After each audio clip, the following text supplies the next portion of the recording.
आप सभी का सुपर कंसेप्ट क्लासेस में स्वागत है। और आज की इस वीडियो में आप लोगों को क्लास 11th पॉलिटिकल साइंस का वेरी वेरी इंपॉर्टेंट क्वेश्चंस बताने वाला हूं, जो आपके एग्जाम के लिए बहुत ही ज़्यादा इंपॉर्टेंट है। तो आप लोग वीडियो पर कंप्लीट बने रहिएगा। और अगर आप लोग हमारे चैनल पर पहली बार आए हैं तो चैनल को सब्सक्राइब करने के साथ साथ बेल का आइकन को प्रेस कर लीजिए।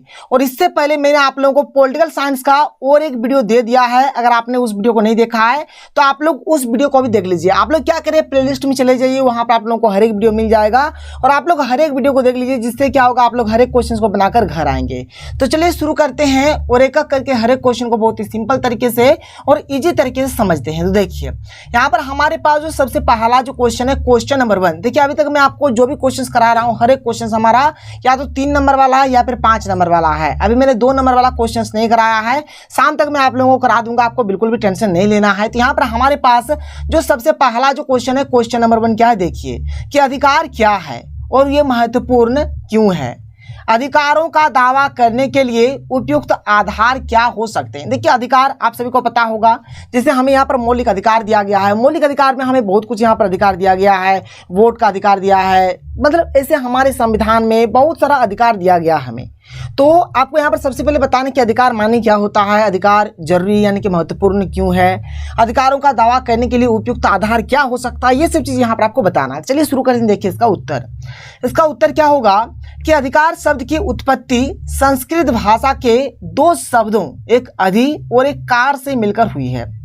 अधि का अर्थ है प्रभुत्व और कार का अर्थ है कार्य। बात क्लियर। अधि माने क्या हो जाएगा, अधि माने हो जाएगा प्रभुत्व और कार माने हो जाएगा कार्य। इस प्रकार अधिकार का अभिप्राय उस कार्य से है जिस पर व्यक्ति का प्रभुत्व है। बात समझ में आ रहा है? मतलब हम लोग उस कार्य को करेंगे जिस कार्य के ऊपर हमारा प्रभुत्व होगा, उसी को बोला जाएगा अधिकार। अधि माने हो गया प्रभुत्व और कार माने हो गया कार्य। आगे चलिए। अधिकार मानव समाज की अनिवार्य आवश्यकताएं हैं, जिनके बिना न व्यक्ति अपने व्यक्तित्व का विकास कर सकता है और न ही समाज उन्नत हो सकता है। अगर अधिकार हमें नहीं मिलेगा तो क्या होगा, हमारा जो समाज है, समाज विकसित नहीं होगा। मानव का जो जीवन है, मानव जीवन विकसित नहीं होगा। ये सब चीज़ है। यह सच है कि बिना अधिकार के मानव जीवित न रह सकेगा, मतलब नहीं रह सकता, ऐसे भी बोल सकते हैं। मतलब अगर अधिकार नहीं दिया जाएगा, बिना अधिकार के जो मानव होगा, जो मनुष्य होगा, जीवित नहीं रह सकता। अधिकार वे सुविधाएं हैं जिनके द्वारा मनुष्य आसानी से अपना विकास कर सकता है। अगर मनुष्य को अधिकार मिल जाए तो वो क्या करेगा, अपना विकास बहुत ही आसानी से, बहुत ही तेजी से कर सकता है। यहाँ तक पहले नोट डाउन करिए, फिर आगे चलते हैं, आगे समझिए बात को यहाँ पर ध्यान से। जो दावा वाला है, देखिए यहाँ पर क्या है कि अधिकारों का दावा करने के लिए उपयुक्त आधार निम्नलिखित हो सकते हैं। पहला पॉइंट है सम्मान और गरिमापूर्ण जीवन बसर करने के लिए अधिकारों का दावा किया जा सकता है। अगर हमें सम्मानपूर्ण या फिर गरिमापूर्ण अगर जीवन जीना है तो यहाँ पर हमें अधिकार चाहिए, यानी इसके लिए अधिकारों का यहाँ पर दावा किया जा सकता है। अगला पॉइंट क्या है कि हमारी बेहतर जीवन के लिए अधिकार आवश्यक है। अगर हमें एक बेहतर जीवन चाहिए, ठीक है, तो इसके लिए भी अधिकार जरूरी है, आवश्यक है। क्वेश्चन नंबर 2 क्या है, देखिए किन आधारों पर कुछ अधिकार अपने प्रकृति से सार्वभौमिक माने जाते हैं, यानी कि सबके लिए सार्वभौमिक माने जाते हैं। देखिए वह मतलब क्या यहाँ पर प्रकृति है और वो कौन कौन सा अधिकार है, एक एक करके हम यहाँ पर डिस्कस करते हैं। चलिए देख लीजिए। यहाँ पर सबसे पहले यहाँ पर हमने लिखा कि निम्नलिखित आधार पर कुछ अधिकार अपने प्रकृति से सार्वभौमिक माने जाते हैं। पहला जो है हमारा क्या है, जीविका का अधिकार। देखिए जीविका माने क्या होता है, जैसे कि हमारा जो रोजी रोटी जो चलेगा, हमारा जो जीवन जो चलेगा, ये हुआ जीविका। ठीक है, कोई खेती करके अपना जीवन चलाता है, कोई मजदूरी करके, कोई काम करके, कोई चोरी करके, कोई डकैती करके, कोई नौकरी करके, मतलब किसी न किसी तरह से हर एक व्यक्ति, हर एक आदमी अपना जीविका, अपना रोजी रोटी चलाता है। तो वही सब चीज़ यहाँ पर आपको बताना है। देखिए बात क्या है कि समाज में प्रत्येक व्यक्ति को जीविका का अधिकार प्राप्त है। जाहिर सी बात है, समाज में जो भी व्यक्ति रहेंगे सबको जीविका का अधिकार है, कमाने का अधिकार है, चाहे किसी भी तरह से कमाएं।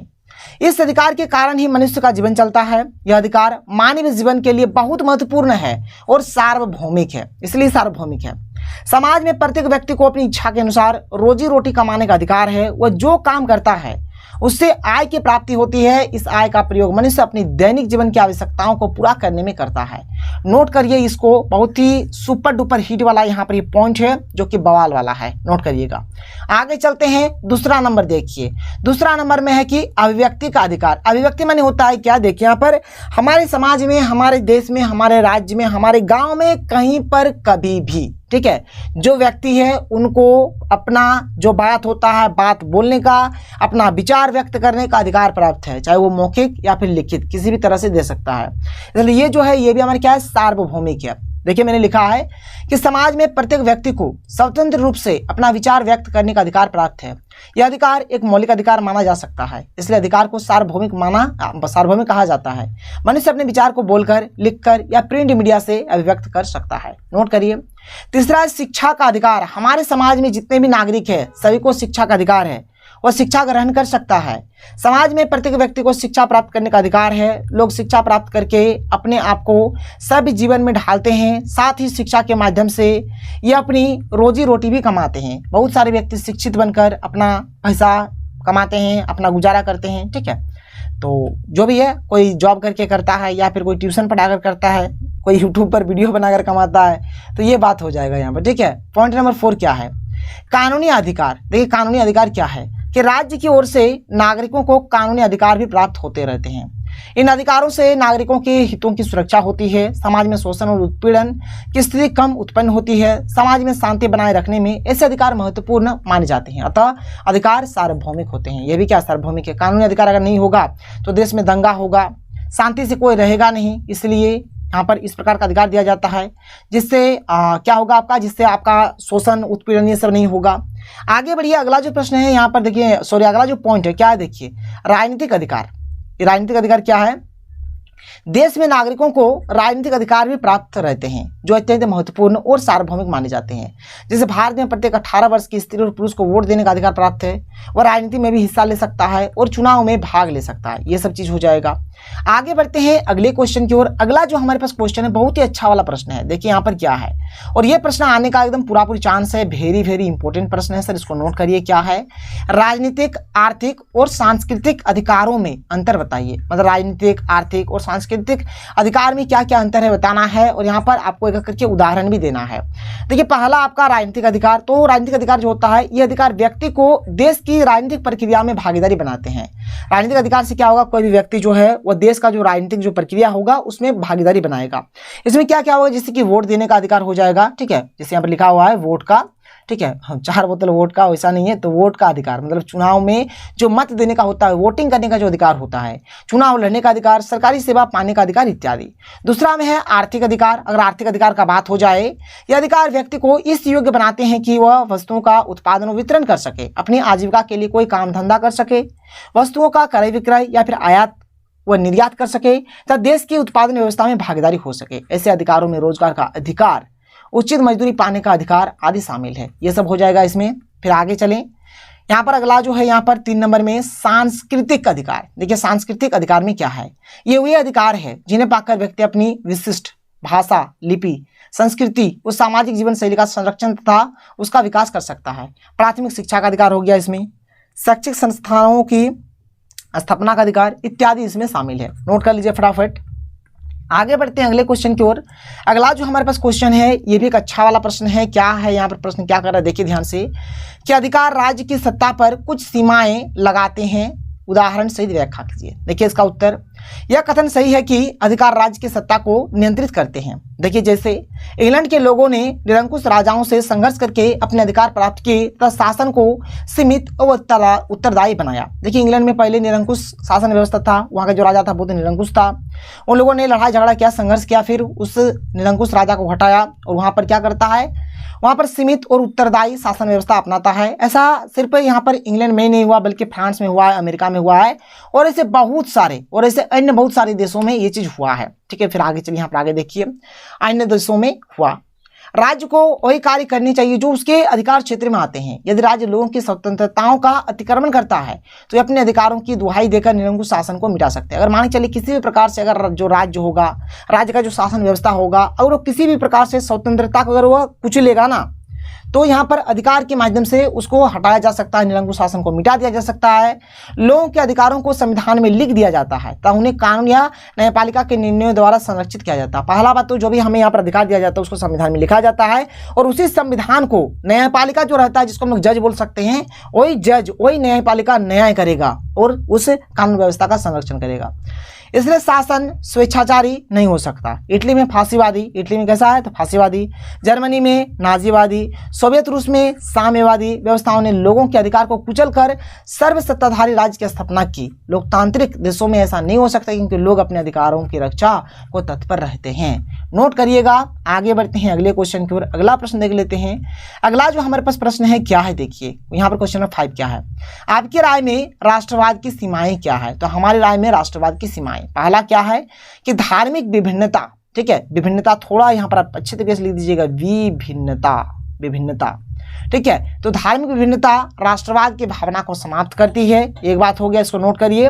दूसरा बात क्या है कि क्षेत्रवाद की भावना लोगों के विचारों को संकीर्ण करके छोटा कर देता है, ठीक है, संकीर्ण करके राष्ट्रवाद के मार्ग में बाधा उत्पन्न करती है, ये हो गया दूसरा बात।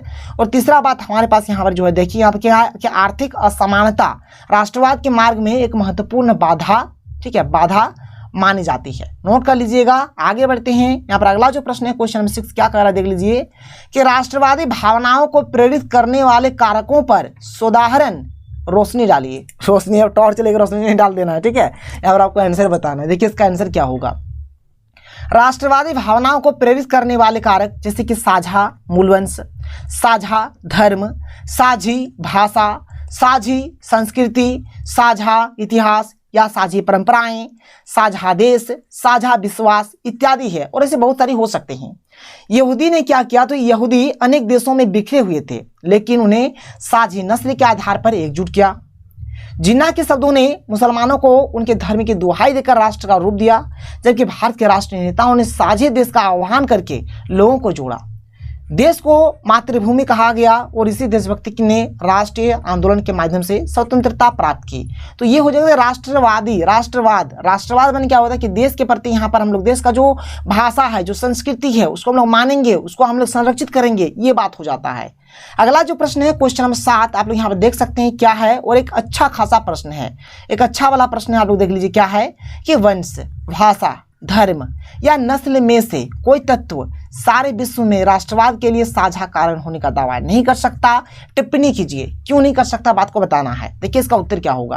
किसी राष्ट्र के निर्माण में किसी एक तत्व या अनेक तत्वों की भूमिका देखी जा सकती है, जैसे कि साझी नस्ल, भाषा, धर्म, संस्कृति, देश इत्यादि। ऐसा कोई तत्व सारे विश्व, ठीक है, फिर आगे देखिए क्या है, सारे विश्व के राष्ट्रों का समाहित नहीं कर सकता, क्योंकि दुनिया के लोगों की नस्लें, भाषाएं, धार्मिक आस्थाएं, संस्कृतियां विविध प्रकार की है, मतलब ये नहीं कर सकता, समाहित नहीं कर पाएगा। क्यों नहीं कर पाएगा, क्योंकि अलग अलग जगह पर अलग अलग नस्ल है, अलग अलग भाषा के लोग हैं, अलग अलग भाषा बोलने वाले लोग एक्चुअल में, अलग अलग धर्म के लोग हैं, अलग अलग संस्कृति मानने वाले लोग हैं, तो यही बात है। वंश की दृष्टि से कोई आर्य है तो कोई रोमन है तो कोई फ्रेंच है। धर्म की दृष्टि से तो कोई हिंदू है, कोई मुसलमान है, कोई सिख है, कोई ईसाई है, वही मैंने लिख दिया है। भाषा के आधार पर देखेंगे तो कोई हिंदी बोलता, कोई अरबी बोलता, कोई फारसी बोलता, कोई संथाली बोलता, कोई इंग्लिश बोलता, कोई खोटा बोलता, कोई फारसी बोलता है। ये सब बात हो जाएगा यहाँ पर, ये सब चीज आप लोग यहाँ पर बोल सकते हैं, इसलिए यहाँ पर ये चीज नहीं हो सकता है। अगला जो प्रश्न है हमारे पास क्वेश्चन नंबर 8 देख लीजिए। हमारे पास क्वेश्चन 8 हमें यहाँ पर क्या दिया गया है, तो क्वेश्चन नंबर 8 है कि राष्ट्र किस प्रकार से बाकी सामूहिक संबद्धताओं से अलग है। तो देखिए मनुष्य जो है, मनुष्य एक सामाजिक प्राणी है और ये समाज में रहता है। व्यक्ति का जो अपना पहला जो समूह था वो क्या था, परिवार था, फिर आगे संघ बना, फिर समाज बना। ये जो संघ है, ये संघ आगे चलकर राज्य बन जाता है, और ये जो राज्य है ये आगे चलकर देश बन जाता है। इस प्रकार से अगर देखा जाए तो ये मतलब एक समूह में रहता है। और परिवार को जो आधार होता है क्या होता है, रक्त होता है, ब्लड रिलेशन होता है, ब्लड संबंध होता है, रक्त संबंध होता है। समाज का आधार क्या होता है, एक जो लोग है वो दूसरे पर आश्रित होता है। यहाँ पर मैं आपको अच्छी तरह से समझा देता हूं, बात को समझ लीजिए। तो देखिए आपको लिखना क्या है, मनुष्य एक सामाजिक प्राणी है जो समाज में रहता है। व्यक्ति अपना जीवन समूह में व्यतीत करता है। उनका पहला समूह परिवार था, फिर संघ और समाज बना, संघ के बाद राज्य और बाद में देश बना। राज्य सर्वाधिक अनुशासित और संगठित संस्था है। परिवार का जो आधार है क्या, रक्त संबंध यानी कि ब्लड रिलेशन है। समाज का आधार लोगों का एक दूसरे पर आश्रित होना है, संघ का आधार निश्चित उद्देश्यों को प्राप्त करना है, ये सभी सामाजिक समूह लोगों के समूह है। फिर आगे अगर हम यहाँ पर बात करें जो हमारा राष्ट्रवाद वाला जो है, इस बात को यहाँ पर आप लोग अच्छी तरीके से समझ लीजिए। यहाँ पर क्या हमने लिखा कि राष्ट्र के संगठन का आधार राष्ट्रीयता होती है, जो समान जाति, समान इतिहास, समान संस्कृति, समान नैतिकता, समान विश्वास और समान भूगोल के लोगों का समूह होता है। राष्ट्रीयता देशभक्ति की भावना को जागृत करती है। इसको आप लोग लिख लीजिए, ये हो जाएगा आप लोगों का प्यारा सा सुंदर सा आंसर। अब देखिए यहाँ पर अब आगे आपको और वीडियो मिलने वाला, आपको टेंशन नहीं लेना है। और यहाँ पर हमारे पास जो हमारा आज का जो लास्ट क्वेश्चन है, क्वेश्चन नंबर 9 क्या है कि संघर्षरत राष्ट्रवादी आकांक्षाओं के साथ बर्ताव करने में तानाशाही की अपेक्षा लोकतंत्र समर्थ अधिक होता है, कैसे? तो देखिए, संघर्षरत राष्ट्रवादी आकांक्षाओं के साथ बर्ताव करने में तानाशाही की अपेक्षा लोकतंत्र अधिक समर्थ होता है, क्योंकि लोकतांत्रिक व्यवस्था में समाज के सभी लोगों को, चाहे वे राष्ट्र के साथ है या नहीं, अपने विचार रखने का अधिकार मिलता है। कोई भी व्यक्ति अपना विचार रख सकता है, चाहे हमारे राष्ट्र का हो या फिर किसी दूसरे राष्ट्र का हो, इसीलिए ये क्या है, अधिक समर्थ है। तो ये रहा हमारा आज का सुंदर सा प्यारा सा वीडियो। इससे पहले मैंने आप लोगों को एक वीडियो दिया था, ये हमारा दूसरा वीडियो हो गया, और इसके बाद और एक दो जो वीडियो आएगा आप लोग हर एक वीडियो को देख लीजिएगा, जिससे आप लोगों का एग्जाम अच्छे तरीके से जाएगा। तो चलिए मिलते हैं अगले वीडियो में। थैंक यू, जय हिंद।